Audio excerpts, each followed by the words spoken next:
All right, so my name is Amy Starcheski, and I'm the Associate Director of the Oral History Master's Program here at Columbia.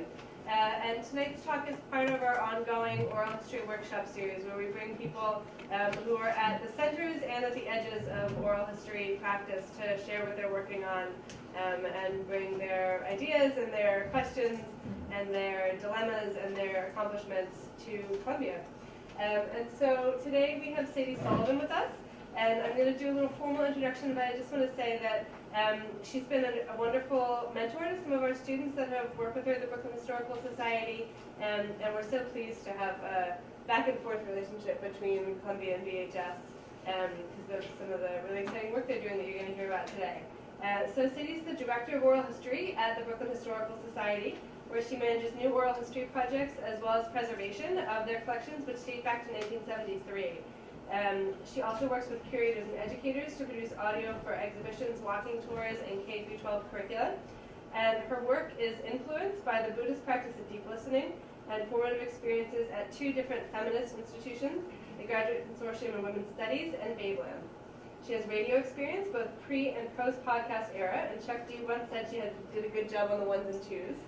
It's important thing to find in her resume. She received an MA in Cultural Reporting and Criticism from NYU and a BA in Psychology and Women's Studies from Wellesley. So tonight's talk is generously co-sponsored by the Center for the Study of Race and Ethnicity as part of the Paul F. Lazarsfeld Lecture Series, and I welcome you all, and I'll turn it over to you. Thank you. Thanks, everybody. Thank you, Amy. Thank you, Mary Marshall. Thank you, Oma, for having me. So I'm talking about a project that we do at Brooklyn Historical Society. Is my volume okay for you guys in the back? Great. You can let me know if I get too quiet, just signal, and if I get too loud, signal. Let me know. Okay, so I'm talking about Crossing Borders, Bridging Generations, which is a project based at Brooklyn Historical Society. So what is Crossing Borders, Bridging Generations, or as we call it, CBBG? It's an oral history project and a public programming series, and I'll be talking about more about how the two sides of this project work together. The first question that we get about this project is usually, what do we mean by mixed heritage? So at the beginning of this project, after many discussions with lots of people and advisors, we decided to keep the parameters of what we mean by mixed heritage purposefully open. So narrators self-identify to be interviewed for the project because they connect to the themes you see here. Often then when the narrator first comes to us, they'll sort of tell us a little bit about their story and then ask if they fit in. And we always say yes, because it's self-identifying. If you think you fit, then yes, you do. And that's the beauty of that. We do have one caveat to that, and that is that the collections policy of Brooklyn Historical Society is that all the collections in the archives have to do with Brooklyn. So the one thing we do ask is, do you have a significant connection to Brooklyn? That could be live there, work there, family from there, etc. And as long as they say yes to that, then we're happy to connect them with an interviewer. And when they say they live in Queens or Manhattan, we're like, oh, we need to expand to be able to talk to you. So people who have been self-identifying to be interviewed for this project come from interracial families, interethnic families, less visible mixed heritage, for example, interfaith, intercultural, international. At the beginning of this project, we were really curious if people would self-identify as being from families that were interclass and also differing abilities. So, for example, deaf and hearing. And so far that hasn't happened yet, but we're open to that, and we're curious to see if that may happen. But of course in the US, when you hear the word mixed heritage, people are very race focused, and we wanted to stay, so with that in mind, we used mixed heritage because we really wanted to stay aware of intersectionality and not reify race differences. Of course, race being a social construction, not a biological thing.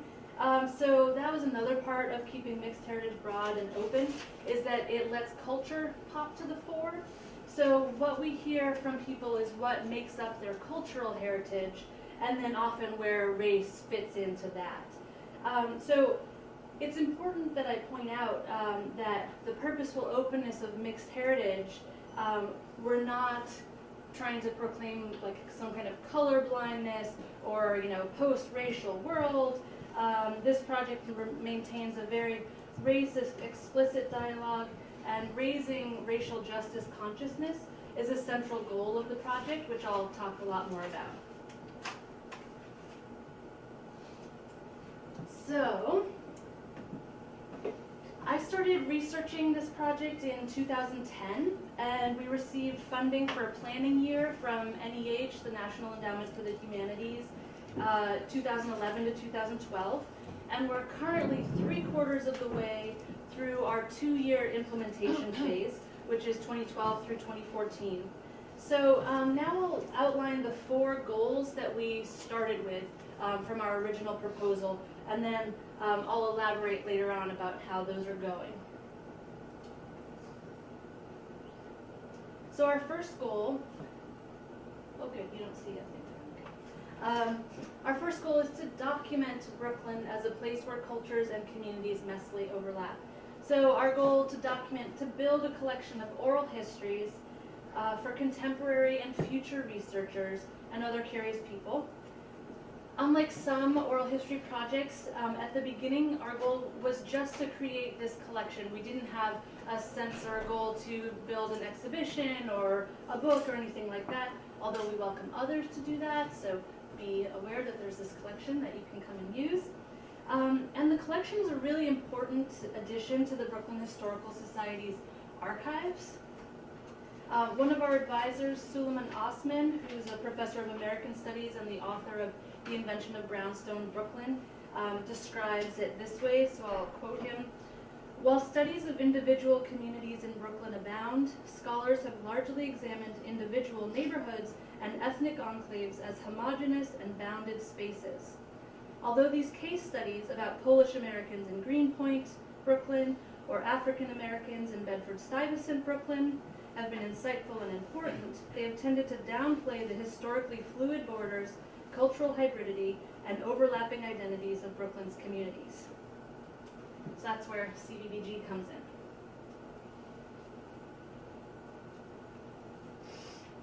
Our second goal was to historicize people's understanding of mixed heritage. So our concepts of race are not fixed, they change over time. You can see here from this part of the census from 1870, the language that they used then. We also experience it personally. The language that we use to identify ourselves and even our deep feelings about how we identify can change depending on changes in the political atmosphere and social movements. So that's something that we wanted to document and talk about. Another part of understanding this history is understanding changes in immigration laws and how that affects changes in population and consequently concepts of race, ethnicity, and identity. And also changes in marriage laws and who is legally allowed to form a family.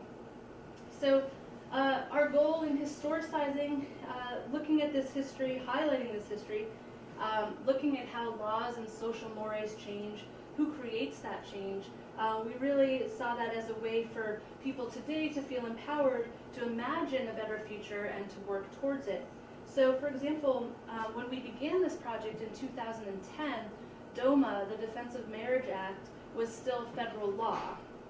And in our conversations, in public programs, we talk a lot about the Loving versus Virginia case from 1967, which is the Supreme Court case that made interracial marriage legal across the U.S.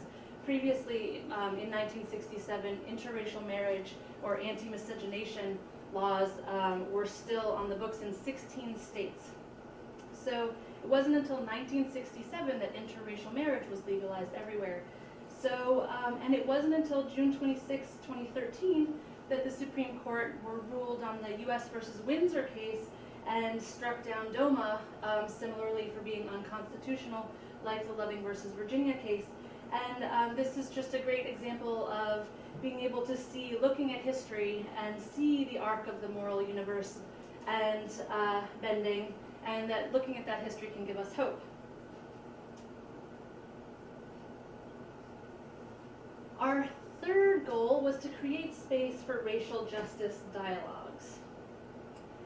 And the key word here is for people to learn and practice skills for conversations about race.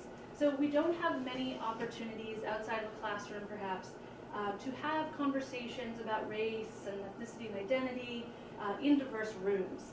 And we still live in a racist society, and racial justice dialogues are important for healing and learning and moving us forward. So creating space for these dialogues is really important. And as we've been hosting these programs, it's been excellent to hear from our audiences that this is something they really appreciate. So many people who come to the programs will come talk to us afterwards and say, you know, these are such important conversations to have, and I'm always wanting to have these conversations, and they're not happening enough. And so I'm so glad that I was able to come here today and take part in this conversation. And I think a special part of the CBBG programs is that because the project focuses on family and identity, these conversations, while they are political, they get personal really quickly, and people are encouraged to speak personally and do the internal work they need to do, and to think about and do the self-care and self-love that they need to do in these conversations, which is important. Side note, as a white person who's committed to racial justice, I think it's imperative for white people to be aware of and addressing their white privilege, and to join conversations about race and racism that they may either be afraid to take part in, or they just don't think it's their work to do, which it is. It's everyone's work to do. So that's another sort of learning edge of this project that we work on. And I think that oral history skills have been really useful for me in racial justice dialogues, because it emphasizes listening to understand rather than respond, and an awareness of positionality and power dynamics in an interview setting that can be really helpful to be aware of in a group dialogue setting. Our fourth goal was to complicate pop cultural representations of mixed heritage people and families. So the trope of the tragic mulatto still lingers today in various ways. Mixed people are confused, mixed people can't fit in anywhere, I'm not blank enough, I have to pick a side, cultural gatekeeping, colorism. We hear a lot about code switching, which can be expressed as a criticism, which is, as a form of cultural gatekeeping, or also as a tool in the sense of Du Bois's idea of double consciousness. So our positive takeaway from that is that identity is contextual. That's something that we talk a lot about. We also complicate the reasons that people have for being against the idea of mixed marriages and mixed families. And so there's what you might expect: racism, white supremacy, the idea of racial purity. But there's also something that we could perhaps have more sympathy with, the fear of losing cultural identity, language, traditions. So, the fear that someone might have, what if my granddaughter does not speak my first language, and how is that relationship going to go forward? So CBBG really tries to honor the multiplicity of identity and voice.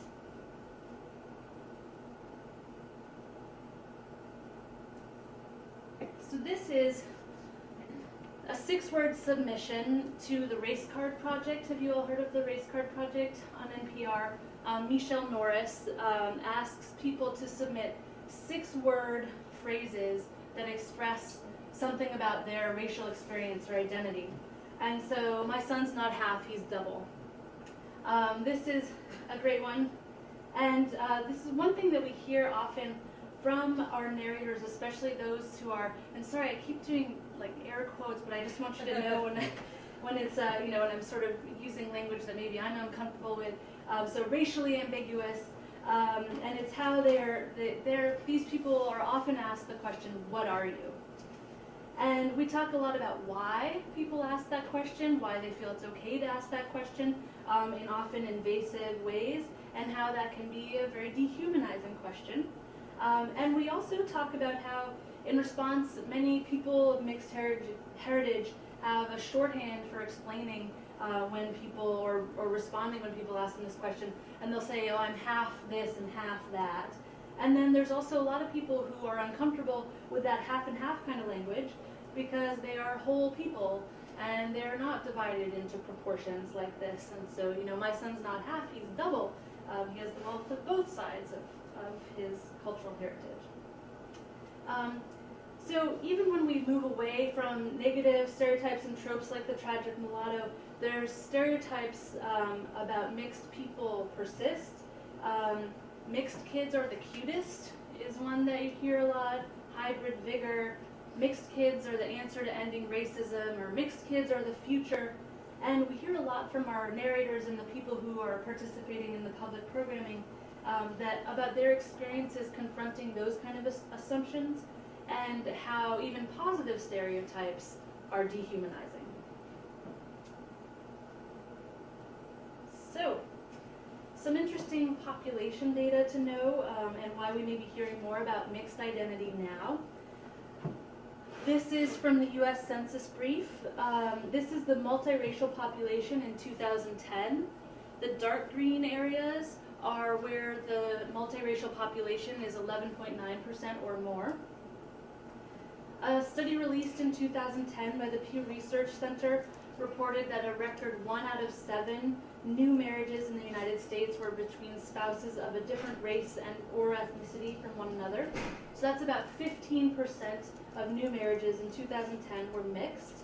And there's a great website, if you haven't checked it out, it's called We Are the 15%. It's a crowdsourced photography project. So asking mixed families to submit photos of their families, and it's just a big Tumblr of photos of beautiful families. And it wasn't until, so this data, which is from 2010, it wasn't until the year 2000 and the census in 2000 that multiracial people were allowed to check more than one box on the census. So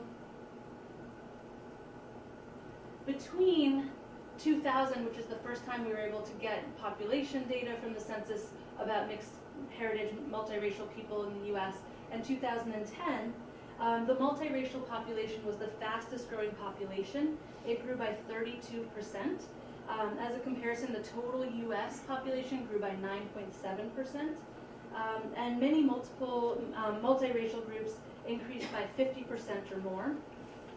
The top 3 states, California, Texas, and New York, each had a multiracial population of 500,000 people or more.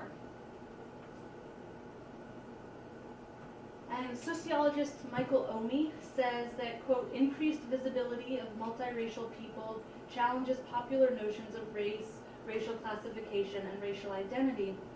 And he describes how in the US the racial hierarchy was this black-white divide, and how this black-white divide could continue, and other racial identities fit in on this spectrum or find themselves on either side of this divide, or it could be disrupted by multiracial understanding, and we're, I guess, as he describes it, at a point where we'll see which way the country goes.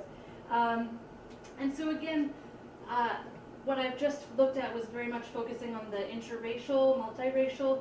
CBBG is not only focusing on multiracial families, we're talking about interfaith families, international families, and again, that too is trying to interrupt this question about how we think about race and cultural heritage in the US. So that gives you some context for the beginnings of this project. The 4 main goals: document, historicize, create space for racial justice dialogues, complicate mixed heritage narratives. We, with that, launched the Oral History Project and the public programming series, and this digital humanities site, which I'll show you more about. It's organized Learn, Listen, Discuss, which sort of parallels our goals, but I'll show you more on that later. And just quickly, how does CBBG fit in with other Brooklyn Historical Society oral history archives access and use? So this is the Brooklyn Historical Society, and the oral history collections there were founded in 1973. The first project was the Puerto Rican Oral History Project, which I'm proud to say was initiated by Jesus Colon, an author and political organizer and communist. And the collection now has over 1,200 interviews. And we made the decision at BHS to consider the primary document in the archives the audio or video, the voice, very much in keeping with Portelli's ideas that so much is lost when you translate to text. So while we do transcribe, and that's important in other ways, we want to give researchers and curious people access to listening to the interviews whenever possible. The library is open to the public, so anybody can come and use these collections. They're searchable via the NYU catalogs. It's a partnership we have with NYU. They're also searchable via a catablog called Emma, which is Google searchable, so that's really increased the usage, in our collections, because if you looked up Puerto Rican history, the Puerto Rican oral history at BHS would pop up. So we are expanding our people who are interested in coming in and listening to our stuff. And BHS uses oral histories really frequently in exhibitions, K through 12 and post-secondary curricula. And we really make an effort to push the oral histories out of the archives to capture the attention of people who aren't going to come looking for them. So for example, with things like this, we did a Fort Greene Clinton Hill audio tour. This is part of what it looks like on our blog. We had a public program to open at the opening of the audio tour, and it's also on our podcast, which is available on iTunes. And we have other events that feature oral history listening. So this was an event on the 20th anniversary of the 1991 Crown Heights uprising. And so we heard from oral history collections that Brooklyn Historical Society had recorded in 1993, as well as a project from the neighborhood in 2010, and discussed that. So the CBBG project has really practical goals to build an oral history collection for future use, and to open space for racial justice dialogues in the present, and to create this rich digital humanities site. And behind these practical goals, and what's important to me, is the process and the power balancing and the power sharing intentionality behind that process. So CBBG is really grounded in community. It's not expert-led research, and as the director of the project, I really see my role as facilitator and logistics manager. And we do our best to stay in dialogue with everybody, fostering concentric conversations among all the people involved. So interviewers and narrators are really in the center, the public programming audiences, the advising scholars and community advisors, and then news in the field and the cultural conversation. So what's happening in critical mixed race studies, what's happening in pop culture. And we really try to stay responsive to what we're hearing and happy to make changes in the project design and the way we're doing things along the way. And also, I think it's very important to be transparent about those kind of decisions, both theoretical and also, importantly, money. In a book called A Tradition That Has No Name by Belinkie et al., which is about community building and women's leadership, Bernice Reagan of the SNCC Freedom Singers and Sweet Honey in the Rock, she describes how nurturing beloved community can free the imaginations, people's imaginations, and begin to see how the world could and should be organized. And so she says, I'm quoting, "That space, while it lasts, should be a nurturing space where you sift out what people are saying about you and decide who you really are. And you take the time to try to construct within yourself and within your community who you would be if you were running society. You act out community. You pretend that your room is a world." So that whole paragraph is definitely a motto for CBBG. You pretend that your room is a world. Other theoretical influences is the inspiring work of feminists of color, many of whom identify as queer, who were more prominent in the 90s, which is why I'm bringing them up now, because I think they don't get the recognition they deserve. So Gloria Anzaldúa, Chandra Mohanty, Sherry Moraga, Trinity Minha, Octavia Butler. Read them if you haven't. So what's great about their work is that their feminisms were at once global and looking for intersectionalities, and also deeply personal, and expressing the political importance of learning to love themselves and other women and people of color in a world full of racist, sexist, homophobic, xenophobic messaging. So pretend that your room is a world. With that as our motto, how do you build a diverse and inclusive team where multiple voices can be heard and have equal influence on a project? So that's a question that we keep asking at every step.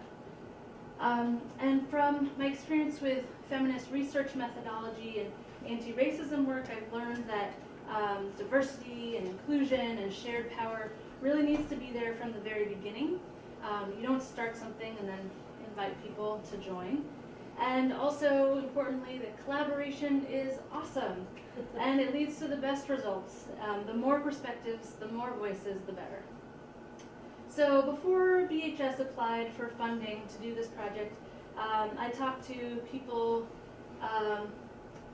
in a lot of places, Swirl, Maven, Loving Day, who were already doing organizing in the mixed heritage community and having these conversations. And I tried to learn as much as I could about what they were doing in community building and the scholarly work that's been done around this idea of mixed heritage. And that was a great education for me, and it hugely has influenced the project.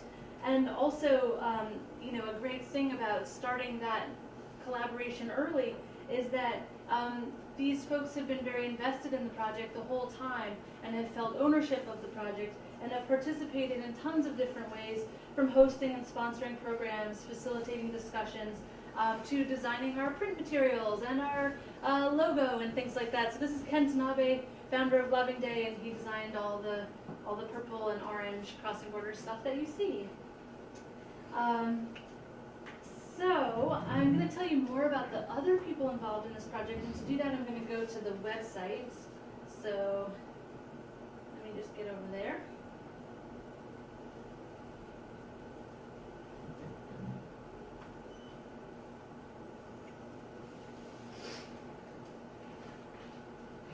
Okay. Anybody need a stretch break, or do you want to get more food? Go for it.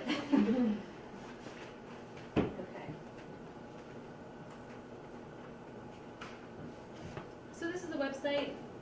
You can come back and look at it more. But first, let me tell you who's involved. So firstly, this is our team of scholarly and community advisors.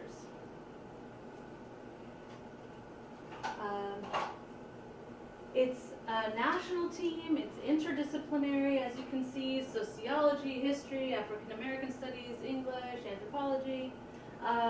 And their books and their work inspired and continues to influence the project. Mary Marshall is part of this team, thank you. And during the planning year, they met to discuss and set up the big direction decisions, for example, mixed heritage and keeping that parameter open. And they also suggested at that time that we include a curricula for K through 12, and that is something that we've incorporated and have been working on. And they've been a constant help, and we'll be meeting again this June. Very central to everything that happens with the project is the interviewing team.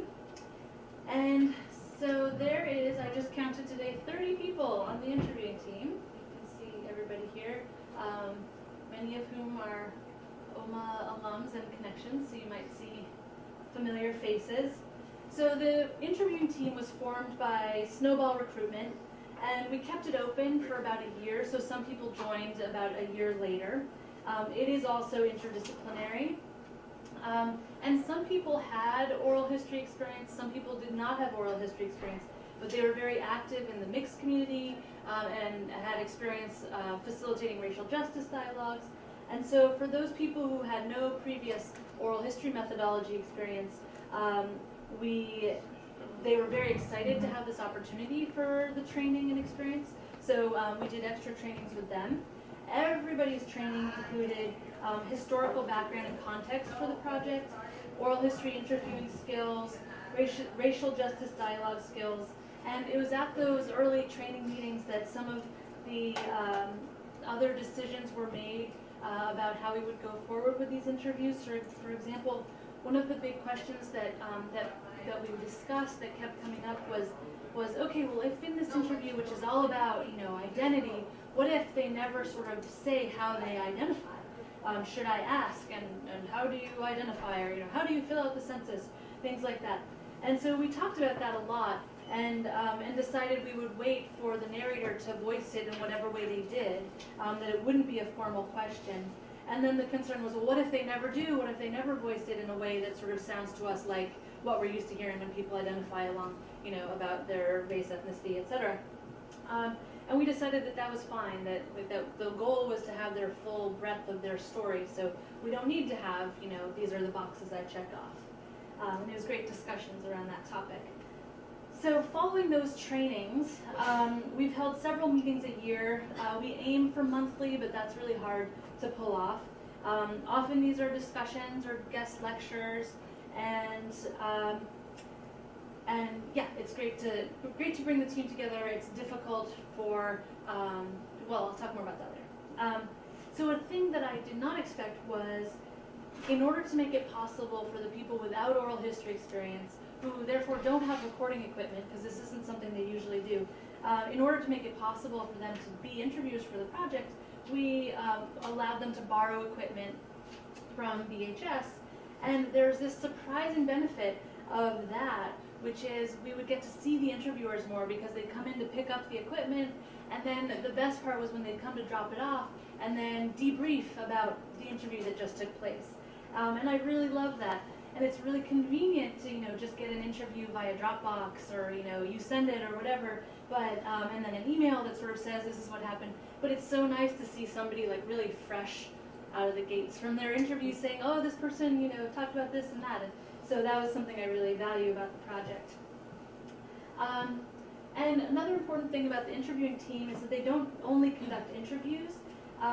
Two people, Svetlana Kiddo and Jennifer Scott, who's here, thank you, have taught workshops as part of the Crossing Borders Bridging Generations public programs. And many other interviewers have played roles in the public programs, hosting or facilitating discussions, and a lot of suggestions for project direction and public programs and ideas for web content have come from the interviewing team. And currently, many members of the interviewing team are on an advisory committee about the curriculum, the K through 12. It's actually now, we decided it's 6th grade through 12th grade. So they're advising the development of that curriculum. So this is the thing that's sort of unfortunate, is that we don't have the budget to pay people for their training and meeting time. So we can only pay people for their interviewing time and their public programming time. And I was really admiring of Stephen High from Concordia, who was here a couple of weeks ago, his working group model, where faculty are paid for their time, and so the people who are involved in the working groups are also paid for their time. And I really wish we could do that, and so that's something I aspire to. And of course, very central to the project are the narrators. A lot of them haven't yet given us photos. But let me show you the online oral history archive, which is under Listen.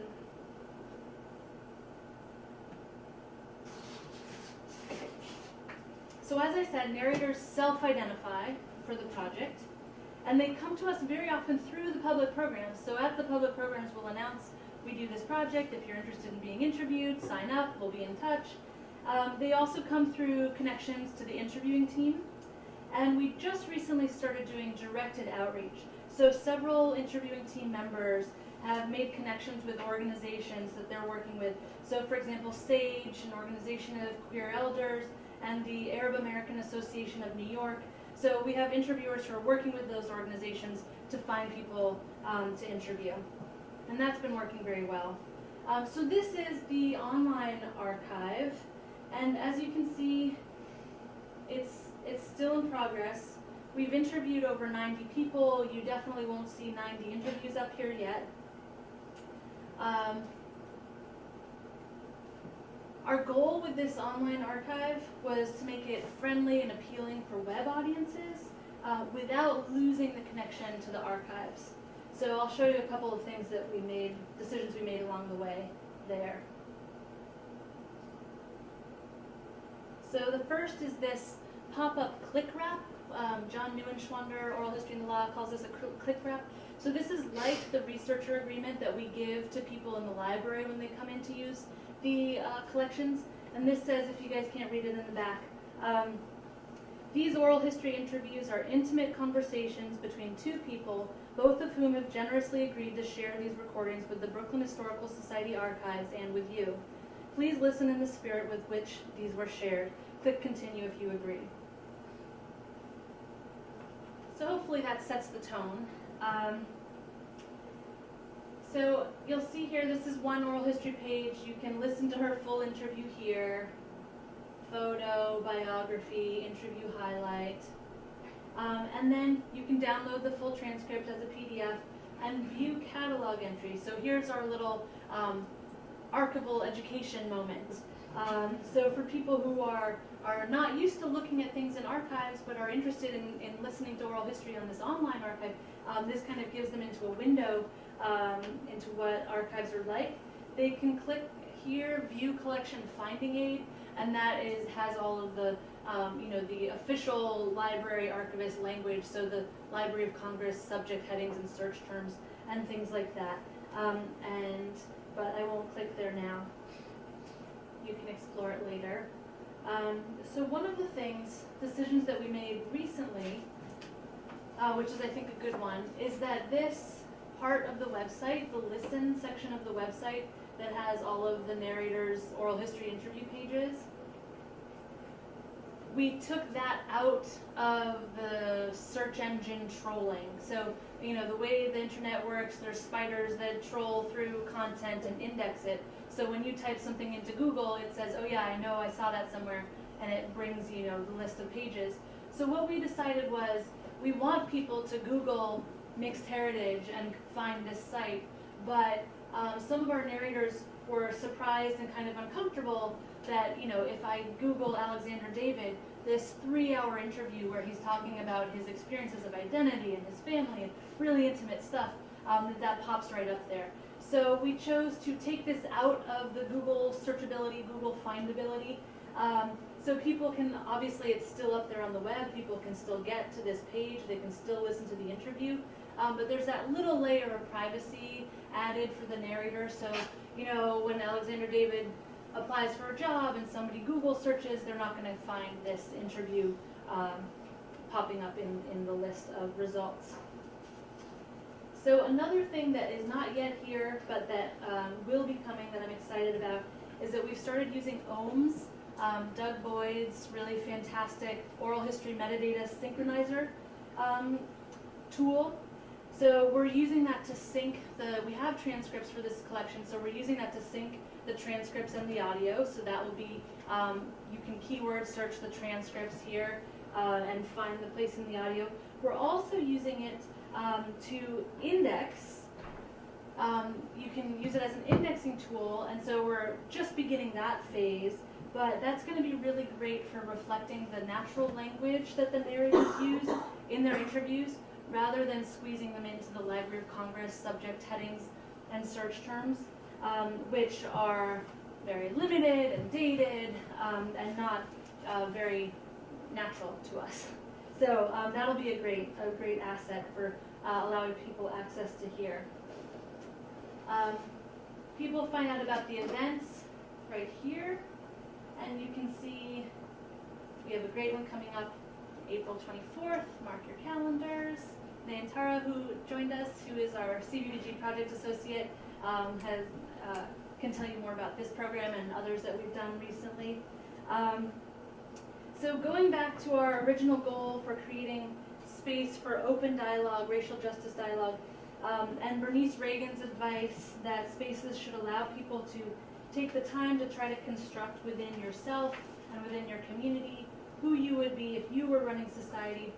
We knew that it was really essential to, partnerships and collaborations were really essential for these events to be successful and meaningful. And that working with the speakers, not just inviting them, but working with them when possible on the content and plan for the programming was really important, and Nayantara is really excellent at that. And so we've done lots of collaborations with different organizations and venues.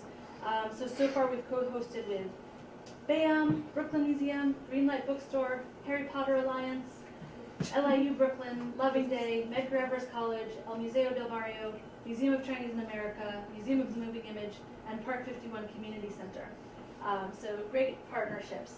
And now I'm going to pop back to the slides and show you some pictures from the events. And if you need snacks or stretching time, go for it.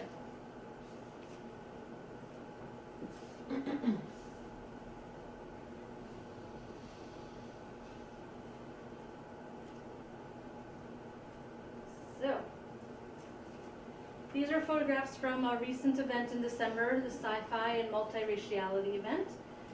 All of our programs encourage participation and dialogue and involve breaking out into smaller groups and then coming back together for discussion. So this in the upper right, that's Walida Imarisha, and she's leading a visionary fiction workshop, which was amazing. And you can see these are small groups who are working together to create characters and plot and worlds for visionary fiction.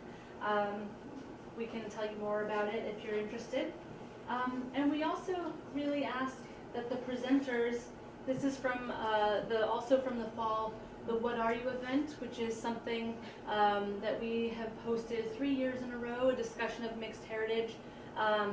It's more broad than that. We talk about identity more broadly and have lots of different perspectives as part of that conversation. And we really ask that presenters, as you can see here, they're really engaging with the audience. And in fact, when we break out into small groups, they also join the small groups. So I don't know if it's a fourth wall with presenters, but we break that fourth wall. At the public programs and meetings, we usually share some kind of guidelines or ground rules for discussions.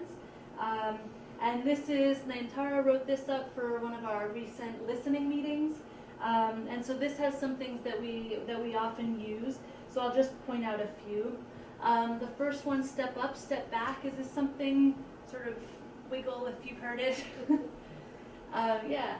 So this one it's nice because it can be really simple, but you can think about it a lot and it gets more complex.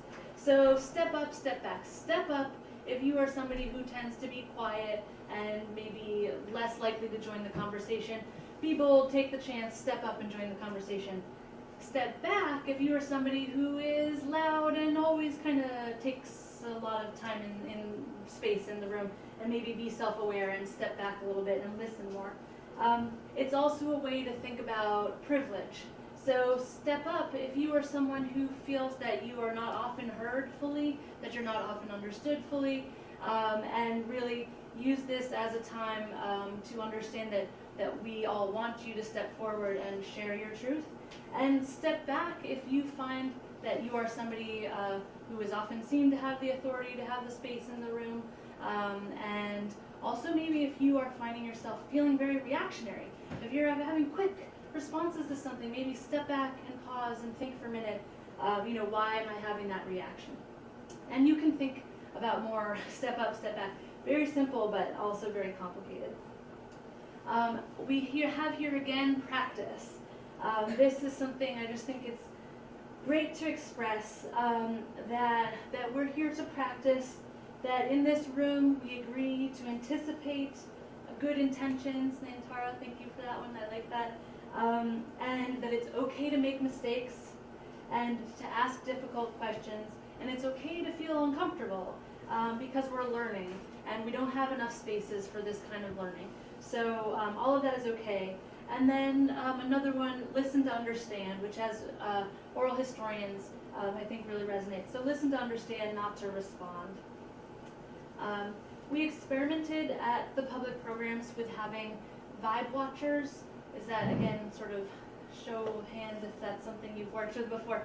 So that's something that I had worked with some organizing groups. So the vibe watcher would be the person in the room who, is not the note taker, is not the timekeeper, is not the facilitator. They're the person who's just sort of charged with sensing the weather of the room and the tone of the conversation and kind of, pausing if, hey, I think we really skipped over that point that she made, or, the way that was said really makes me feel uncomfortable. Can we pause for a second and talk about a way to say that does feel comfortable? So that's the role of the vibe watcher. We experimented with having people from our interviewing team, 2 people at a public program who would be charged with being the vibe watchers for that public program. And that worked okay, but it's funny, the couple of programs where we had that established, there was sort of no moment. And they were like, oh, I was ready the whole time. And, there's nothing for me to like, oh. So we sort of stopped doing that, but we really have found that the facilitators, the presenters, because they're so aware that this is going to be an engaged conversation, that they've been really good about managing those kind of dynamics. And I've just been hugely impressed. We've been doing this for 3 years, these programs. Hugely impressed with the audiences.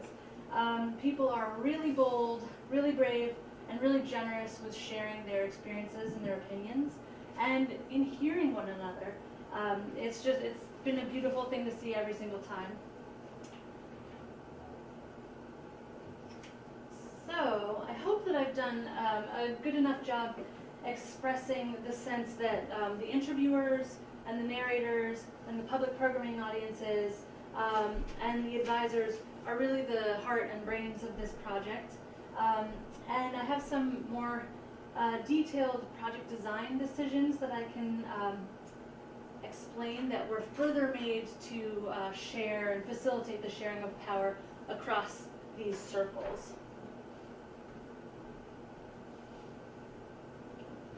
So firstly, as I've mentioned a number of times, having narrators self-identify rather than having a fixed definition or parameters for mixed heritage.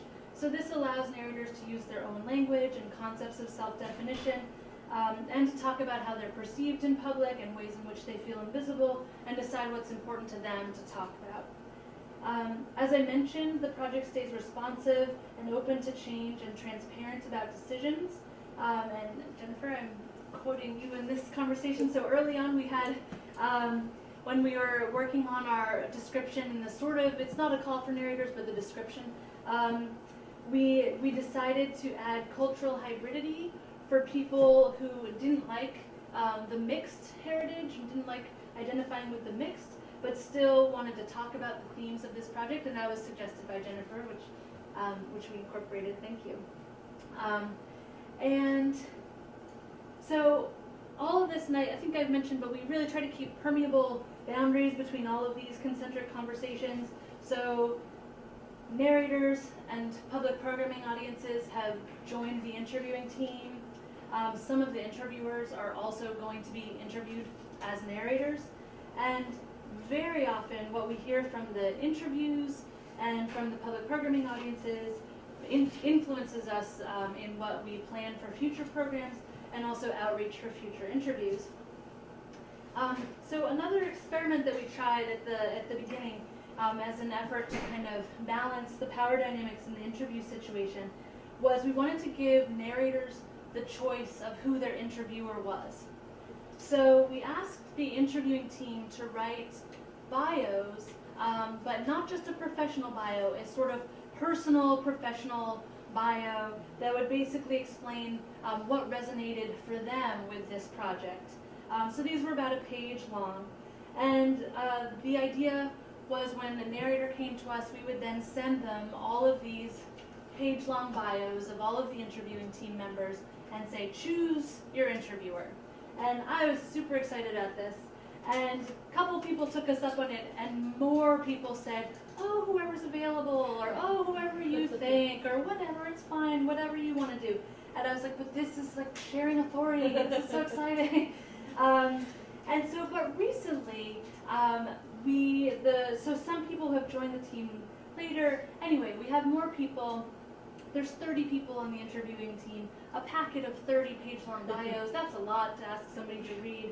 On the website, we do have their short professional bios, just one paragraph. So we started just sending people the link to that page and saying, okay, well, here's the interviewing team. Choose your interviewer from these, photos and one paragraph bios. And we've had a lot more success that way, and a lot of people have chosen their interviewers. So I'm excited about that. That said, having these personal professional bios of the interviewing team is great for the collection. So for the metadata and the background information for this archival collection going forward in the future, it's going to be excellent to have, to hear from the interviewing team how this project resonates for them. Another step to really give the narrators more power in this situation is our release form. So the release form is in 2 parts.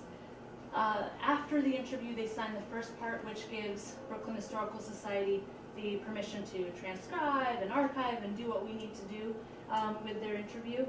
And then it's not until they've received their transcript and their recording and they can review it that they sign the second part of the release form, which has granular choices about how this interview can be used in the contemporary time. So can we put it in the online archive? Can we use an excerpt in a public program? Can we use an excerpt in our curriculum? Can we put an excerpt online? Can we use your photo? Many choices, and they can say, yes or no to whatever menu of arrangement they would like to do. We've just had 2, but we're hoping to have more. We're having listening meetings, and this was a plan from the beginning that we've just gotten to now. And the listening meetings are open to, we invite the narrators to come and talk with other narrators, and soon we'll do interviewers and narrators together. So basically they choose selections from their interviews that are particularly resonant that they want to share. We cut those pieces, minute 32 or whatever. They come together and we play those clips and listen to them together and talk about them together. And so these listening meetings are a really great way, another way for the community of narrators to interact with one another. And they've been a great place to discuss some of the themes that we hear percolating. So far, the 2 themes that have come up from the 2 listening meetings, belonging as a concept, and home and multiple homes as a concept. So those were really fruitful conversations, and then belonging and home are now getting us thinking about other things that we can do, more public programs, more things, stuff for the curriculum. So celebrating the outcomes so far, we've collected over 90 interviews, almost reaching our goal of about 105. And this is one of our advisors, historian Renee Romano, talking about the importance of this collection for historians. She says, CBBG allows people of mixed heritage or in multiracial families to speak for themselves, to explain their experiences in their own words and using whatever categories are important for them. For a scholar, this is an incredibly useful kind of source, and it is one that has been in short supply for historians of the multiracial experience in the United States. Many of the sources that historians have used to document racial border crossing have been mediated by others and usually colored by stigma. So, again, this collection is there.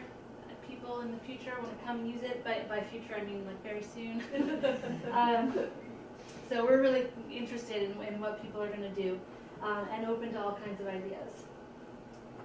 Oh, I'll go back for a second. So we recently did a demographic analysis of CBBG's public programs. And so before we get to that, just a little bit of context. The Women's Media Center recently, this is just from a couple months ago, they released this report on the status of women in U.S. media, both on camera as experts and behind the scenes. So here you see the gender and ethnicity of guests on the Sunday shows. Red is white men, yellow is, quote, everyone else. And as you can see here, there's a lot of red. And then it's only Melissa Harris Perry and Up with Steve Kornacki on MSNBC, which are interestingly back-to-back shows that have more of everyone else than more of the white men. This is television show directors, and white men are that big red swath. So 72% of the TV shows that we watch are directed by white men. And this is CBBG's public programming, which is 4% white men. And 96% quote everyone else. So here we have 53% women of color, and then 22%, Excel did a weird thing and said 21 and 20, but 22% men of color and white women, and 4% white men. So we're very proud of these statistics of our public programming series. And what's to come? So we're working on, like I mentioned, a curricula for 6th through 12th grade, which has a focus on racial justice and oral history. More contextual essays and multimedia essays from the scholarly and community advisors, and some people on the interviewing team are going to be added to the website. We have more programs coming up this spring through August. We're continuing to collect interviews, and of course there's the long work of processing, and again, you know, we're excited to be using Ohms for indexing, so that work will continue for a while. So thank you, all of you, for listening, and thank you for everybody who's contributed, because there's several people in this room who have been really helpful with this project. Side note, all the photos were from our public programs taken by Willie Davis. And questions?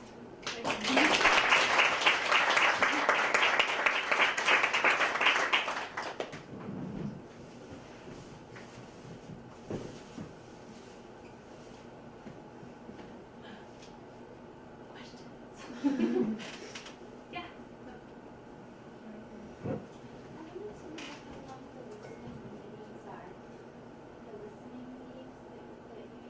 Oh, how long?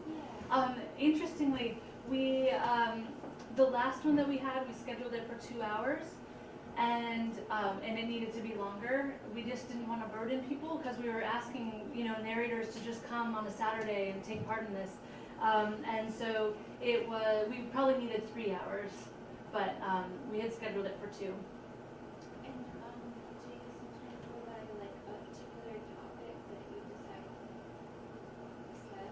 No, we thought about that, organizing it by theme, like sort of saying, you know, who wants to come talk about language, or who, you know, and so that's something we've definitely thought about and we may do, but so far we've just put out the word, hey, we're going to do a listening meeting on Saturday, and then the theme really happened organically because as we listened and as people talked, we sort of, yeah, it just happened, the group created the theme. Yeah. I just have a question. I'm from Brooklyn Heights, where the Historical Society is located. I have a question about partnering with Brooklyn Heights organizations who might be less receptive or less comfortable, as you say, talking about race. And I'm thinking particularly the Brooklyn Heights Casino, which is seen as this bastion, sort of probably what the society used to be. And Brooklyn Heights is really one of the most divided neighborhoods in New York City. And I'm wondering if you ever do any kind of outreach initiatives to less progressive organizations and do field work there, or try to have uncomfortable conversations about race where people don't want to have those conversations. Well, a lot of them are happening at Brooklyn Historical Society. No, but as you said before, it's a society, so, I mean, in your introduction remarks, you said that some people are frightened to go there. Mhm. And so, people who go there aren't necessarily interested, but I'm wondering if there might be a way to open up the conversation to other organizations in the community. I just don't mean to say the Heights Casino, I mean, the Ingersoll houses, or the Gowanus projects, or any, you know, any other groups which are really racially bound by. We haven't done specific outreach in the neighborhood.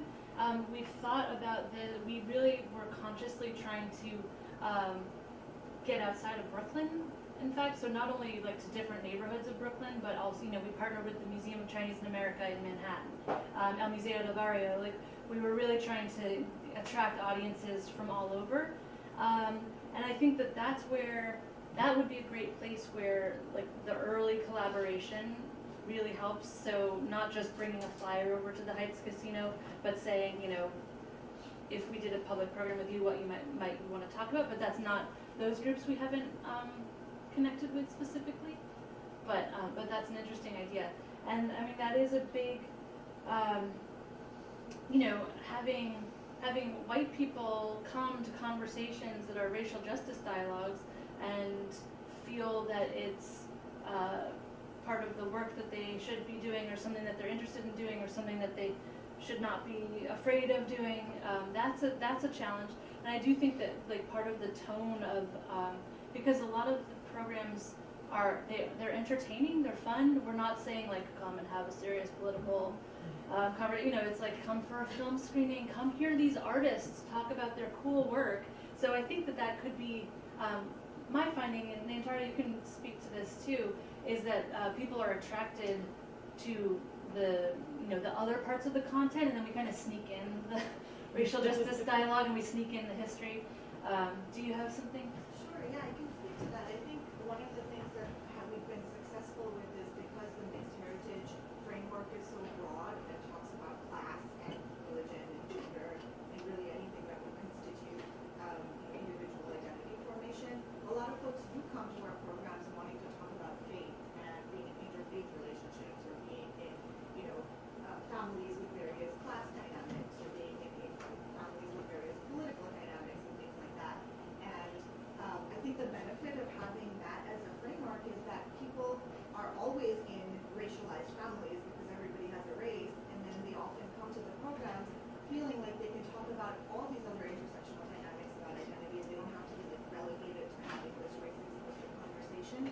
But it is refreshing for folks to come to the programs and find out that this is a space where I can talk about gender and class and sexuality at the same time that I could also be in a community with other folks who are willing to engage the race conversation in an explicit way. And we like to model that in our programs because it's just not available in a lot of other spaces. A lot of public programming spaces are very insularly about here's where you go to talk about race, and then if you want to go to talk about gender, you go to a different program. And we're trying to really blur those lines because people don't live single issue lives, and so it's easier to get folks in the door if we're not only talking about race, but we're talking about everything that goes into identity formation. All of that to say that we do our best to make sure that we are engaging these questions directly and not sort of sweeping them under the rug with the idea that you can kind of come here and talk about anything, but we also do want you to have challenging conversations about identity formation that will be race explicit. I think what you said is really great, especially when you earlier mentioned contextual identities and being able to be different things or express your identity differently based on whatever context you're in at that moment. And it reminds me of what I'm researching for my thesis.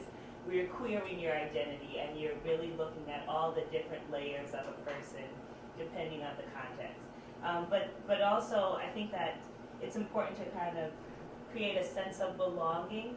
So I'm wondering, how do you, amongst all these different identities and all these different contexts and all these different ways that people identify, how do you have conversations about feeling that you belong to something or to someone or to a group when we focus so much on just throwing out every single possible identity? Where can we meet? That's a complicated question, but I guess speaking about the public program, I'm sure in the interview, all kinds of stuff is happening and meeting on many different levels. But in the public programs, it's really, people are really hearing each other, and one of the things that I really like is at the end of the public program when we're like, great, thanks everybody, see you later, people will cross the room to talk to a stranger and say, you know, that comment that you made, I thought that da da da. You know, so we see people crossing the room, meeting each other, and this is, you know, diverse room, and then they're lingering, and we're like, we gotta go. So that's happening, and I don't know how the tone of the conversation allows it to happen. I mean, part of it might be the way that the presenters set it up so that, like, the audience, they know that we're asking a lot of them. We're asking them to, like, be really present and, you know, to make the connections, but to also, like, speak your truth, and they go with it. Like, we ask that of them and they give it. So I don't know. That doesn't totally answer your question, but I think it does. I think it does. I had a question. I was raised in Brooklyn, which was now Clinton Hill South has now become Prospect Heights in that vicinity.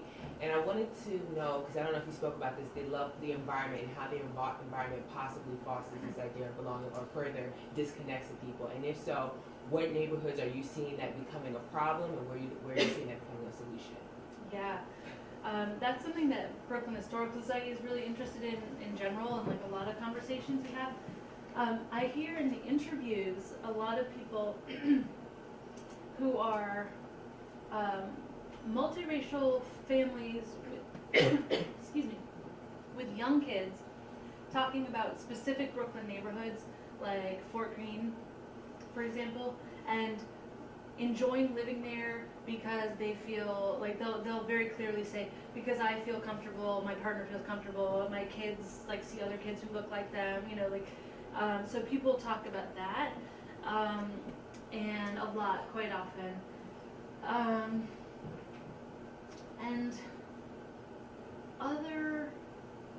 And we hear a lot from people who grew up in Brooklyn. People talk a lot about the changes in their neighborhoods and the changing racial, ethnic dynamics in their neighborhoods. But we haven't totally, that hasn't been a total focus, because I think people are more speaking more personally, but we are hearing about where they're living and maybe where they grew up and stuff like that. But that is something that we're very interested in exploring further. I was wondering if, just following up on Carrie's question, if you could say a little bit more about how you organize the listening sessions. Like, in those 3 hours, what do you do? I think it's, you know, it's hard to get people to sit and listen together, and I'm sure you've been thoughtful about how you've structured it. Mm-hmm. So we've just had 2 for this project. We had a few more for another project that I was working on at BHS. For this project, the first one was, because it was the first time we were doing it for this project, it was just for the interviewing team members. So we asked we were working with Wallace Johnson, and she and I both listened to a lot of interviews and sort of came up with a rubric of like 8 themes that we were hearing. And then we shared those themes with the interviewing team and said, you know, said who can come to this listening meeting? I forget how many people it was, like 10 or 12 people. And said, this is the sort of 8 themes that we're kind of hearing. So if you could think about your interviews in terms of these themes and maybe pull a few clips, and then bring them to the meeting. So then we all got to the meeting and just dove into the clips and asked the interviewers to sort of give a brief introduction to the clip they chose, and then we played it, and then they gave a brief comment afterwards, and then we opened it up to conversation, and then the next person would go, and then the way the conversation then just really unfolded naturally, and the themes really kind of percolated naturally, and you know, connections were made, and that kind of thing happened. And then with the narrators, Wallace was the main contact for the narrators for that, and again, we actually didn't give them themes this time. We just said, bring a part of your interview that you want to share, and then again ask them to kind of give it a bit of an intro, play the clip, make their own comments first, and then open it up to comments.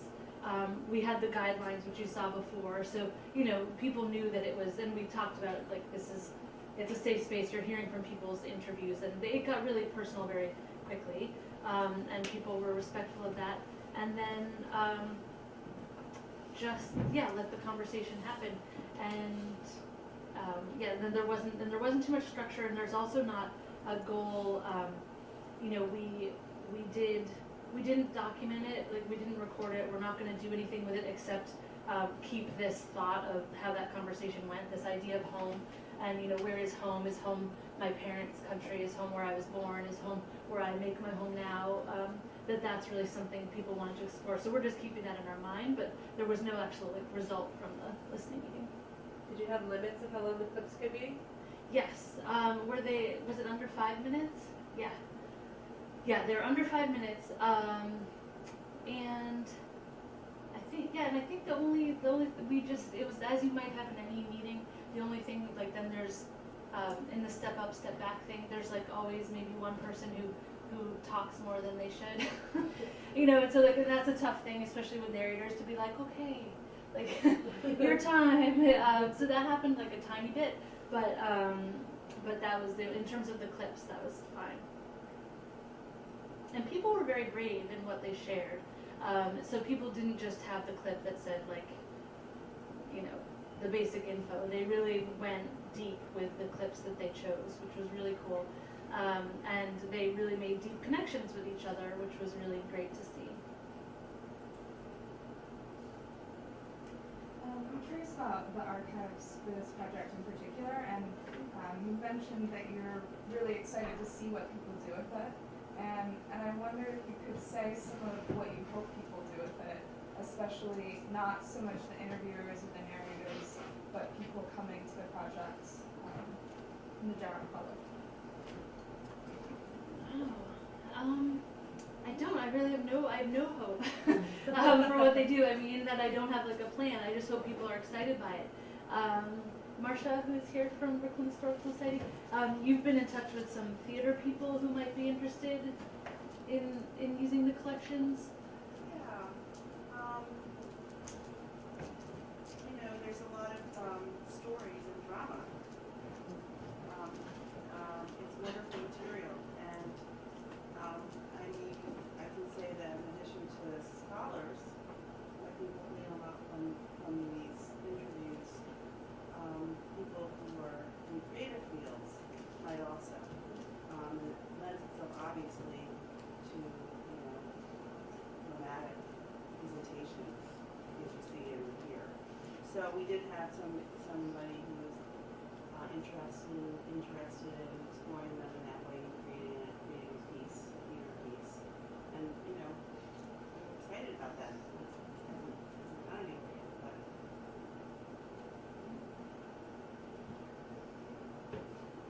I'm curious about the research that you did before you began to interview, and where you kind of keep that in your mind as you go forward. Because I understand you've spoken about wanting to keep it open and wanting it to evolve.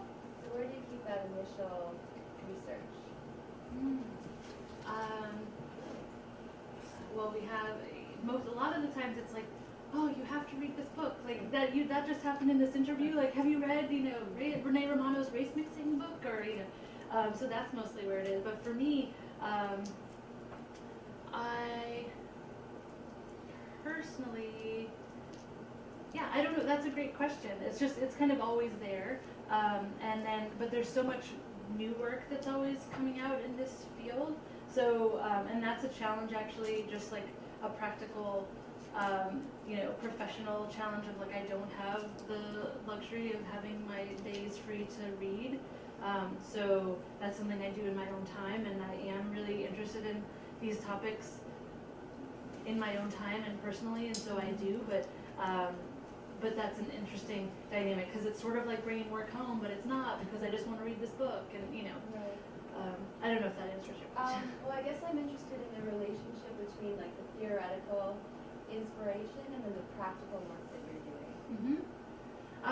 For that, I think I really just, the theoretical, what really inspires me theoretically is, I'm excited to connect people with history, because I think history gives us hope for the future.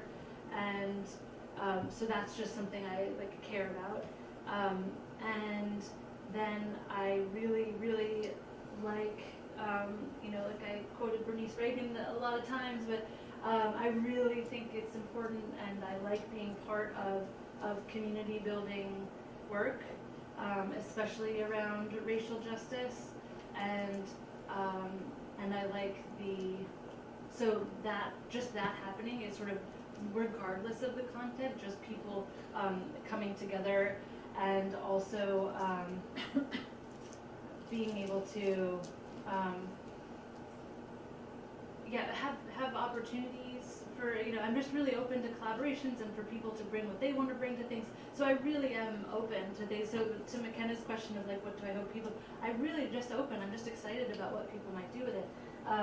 But so those are the parts that I'm excited about, that I'm very interested in the process and the practical. And so, yeah. I had a similar question of you and Jennifer and anyone else who's in the room working on the project is to what are some of the things that you've learned, and how do you track that, in terms of themes, in terms of the researchy kind of questions of what we're learning new through this rather really unique project. And it could be, you talked a lot about methodology, but I'm interested in content. What are you learning that you didn't expect to learn, or is something that you have to then tussle with and read more about?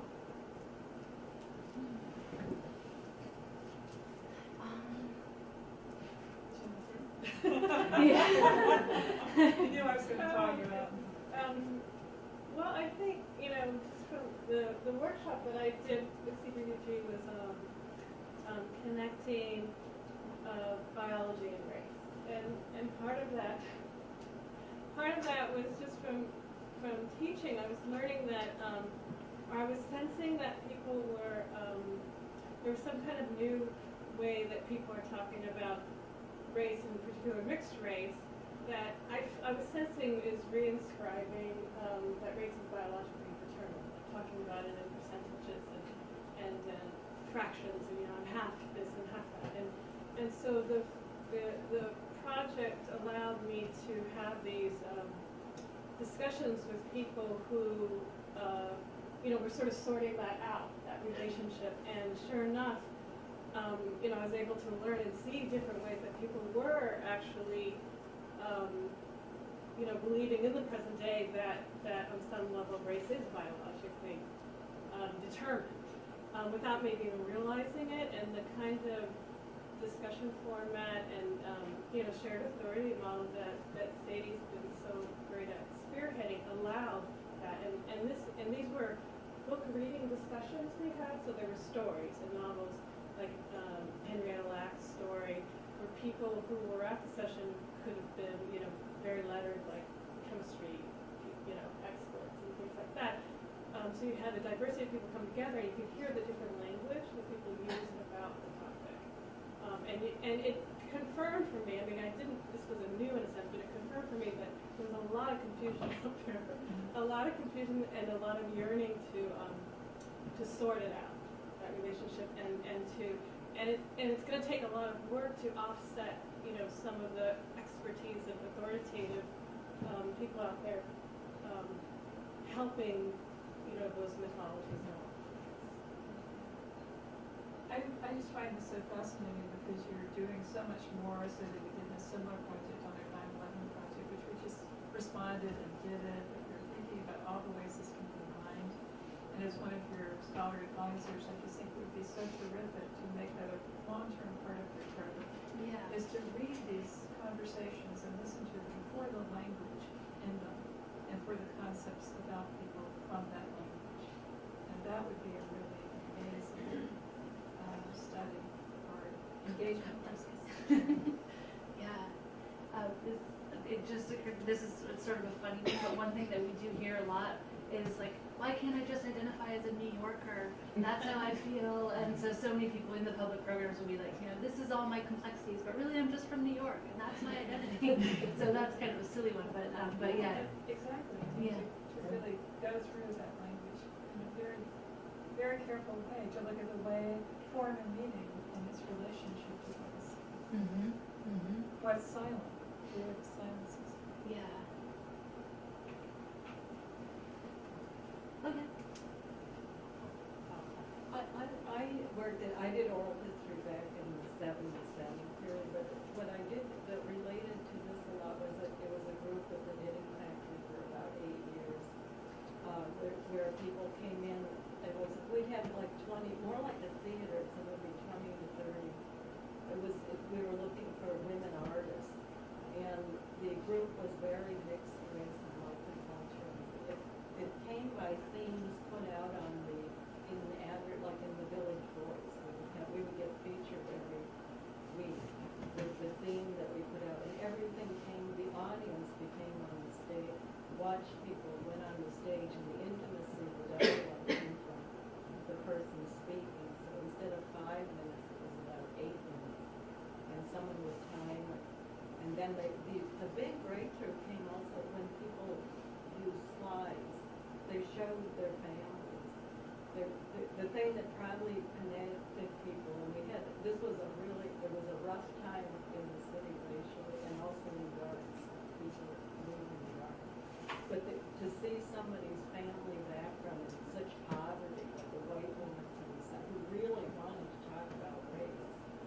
And finally, this group did get an intimacy, because even though we changed audience every, it was always available for someone to get into a program or come up with the theme and get on the stage. It was always revolving, it was always interactive, and different participation.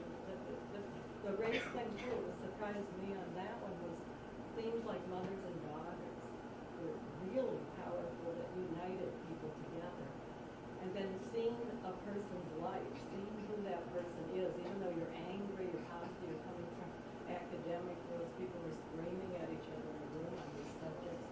In this room, it was completely open, and people came, and sort of people saw who presented, and then they watched it, and then from they saw how to present, and everybody listened totally, and then we did facilitate. The audience was pretty good and passed the mic around. They ended up videotaping all of this for several years, and that brought in a very young audience, and people much greater wanting to get out.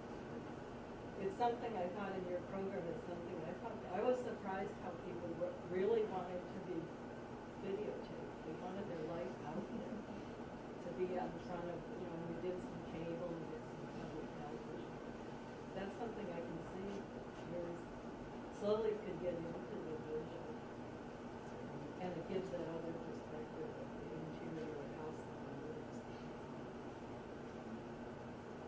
It sounds great, it really sounds fascinating.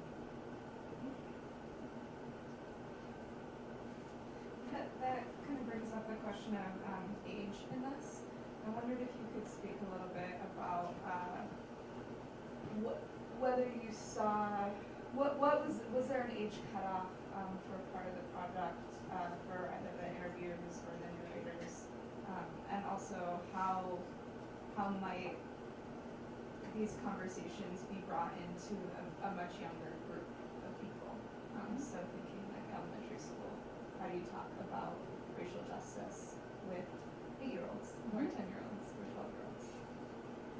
So there is no age parameter for the narrators.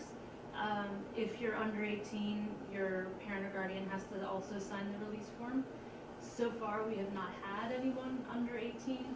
We've had a lot of fights, people saying, oh, I think my son would be into doing an interview, and then it just kind of hasn't happened.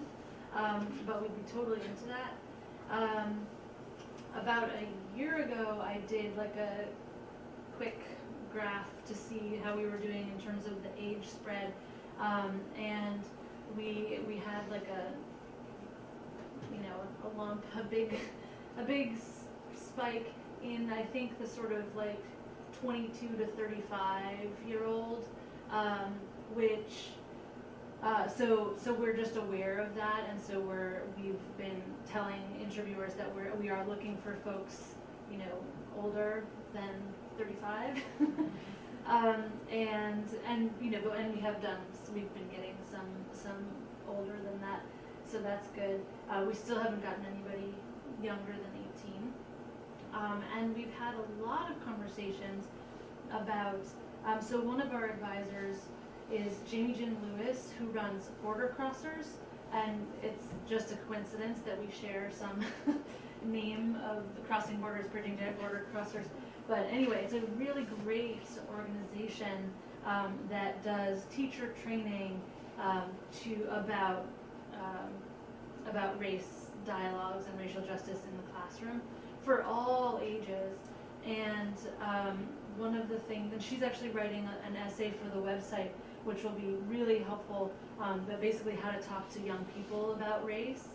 And she has these, in her teaching, she has these 5 myths about talking to race about young people, and one of the first ones that people have is like, oh, well, little kids are colorblind, so they're not aware of race, so we don't need to talk to the 5-year-olds about race because they don't see it. And she said, has all these examples of, yes, they do, and they're living in this world, and they're hearing the same messaging that we're hearing. So that's a great one. The curriculum that we're working on, we originally thought it would be K through 12, and then in working with the curriculum designers and like really trying that, it was just hard, and I think mostly because we're working with the oral histories, and the oral histories are, as you all know, they're complicated, they're unique, people aren't talking in sound bites, they're not, they're challenging to parse out, and especially for like a 6-year-old, like what is the story of this person's life, in one sentence that a 6-year-old can read. So that was just it just was not working on various levels.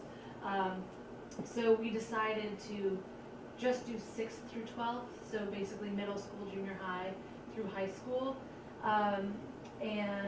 But even like a 6th grader, 12 years old,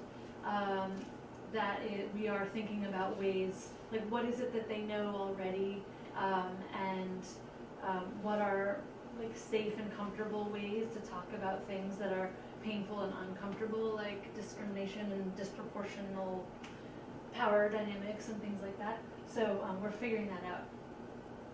But that's been a challenge. I don't know if you could talk to us about your methodology in terms of interviewing, because you've had 30 people, and of course you have 30 interviewers and 90 narrators to tell their various stories. Did you have like 30 questions or 20 questions that were universally applied and then everything else like the top of their head? Or how exactly did you apply certain questions to apply to certain people, since this is not only culture or race, this is now across spiritualities and religions and whatnot? Like how exactly did you formulate these questions so that it was sort of like a one size fits all? Yeah, that's a great question. We leave a lot, in fact, all of that up to the interviewer. So we require a lot of the interviewing team. So in talking with the interviewing team and sharing, the themes of the project and discussing the themes of the project, and for the interviewing team to come to the public programs and hear what the audiences are talking about. So I feel like everybody has their particular interests and experiences, but there was like a commonality of like, okay, we know that these are sort of the themes that we're in, even though it's like a huge broad swath. And then other than that, we asked that they follow life history approach. And like I mentioned, we made the decision to, you don't have to ask a specific, like, how do you fill out the census? You don't have to ask that kind of identity question. But that's it. And so they're very, very different. And it really depends on the interviewer. It obviously, and the interviewer-narrator dynamic, but the interviewers have different styles, and they get at different things based on their interests, which I think is fantastic. And also, because we also have these personal professional bios, you'll be able to, like down the road, we'll be able to see like, oh yeah, she asked tons of questions about like kids and choosing schools for kids, and that's because like, oh, she was like had a kid who she was thinking about choosing a school for.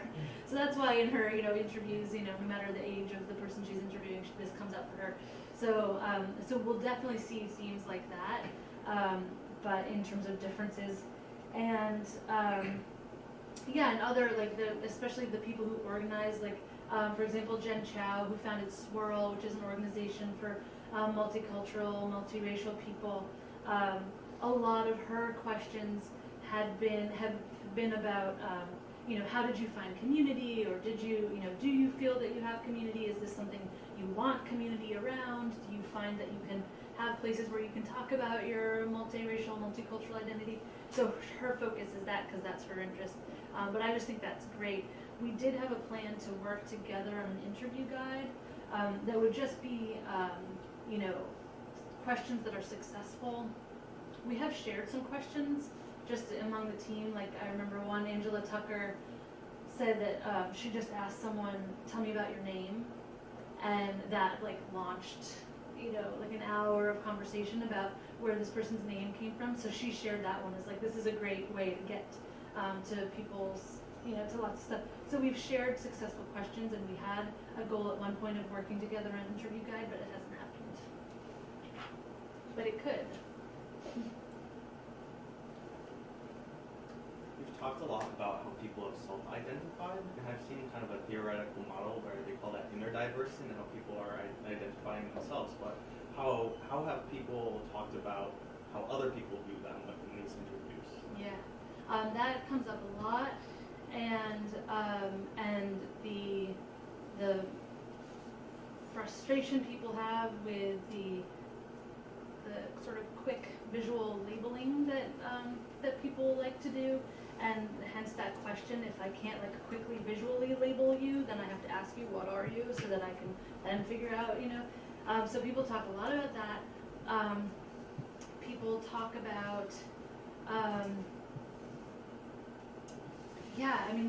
it's really interesting, and this is one of the things in the index. We've been having an interesting thing about how to tag this, and that's like body or physicality or that kind of thing, because people will talk about how they'll say, oh, you have your mom's hair and your dad's legs and and they'll do this kind of thing, and sometimes they do it personally and like that's a form of connection, but sometimes that will be imposed, and then people also talk about like politically. So I may identify as this like multiracial or like this like intersectional, all of these dynamics, but when I'm walking down the street, people see me as just this, and all the assumptions that come with that.